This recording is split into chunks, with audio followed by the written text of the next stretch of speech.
Hello everyone. In this video we're going to talk about how to set up how to grow a garden stock tracker for Discord. So first of all, we're going to go into our server that we want to set this up in, then press discover, then go into apps and search for grow a garden. Press enter and it should be this second one right here.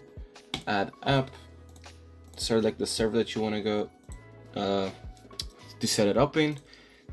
Complete this, and then once it's added, you go back into your server, go into a random text channel, then press slash, select the image of the bot and press setup channel set, and you're gonna just set it into whichever channel that you want, and there we go.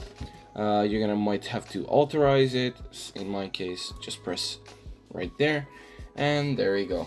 That's pretty much it. Anyways, that's pretty much it. Thanks for watching. Make sure to like, share, and subscribe, and see you in the next one.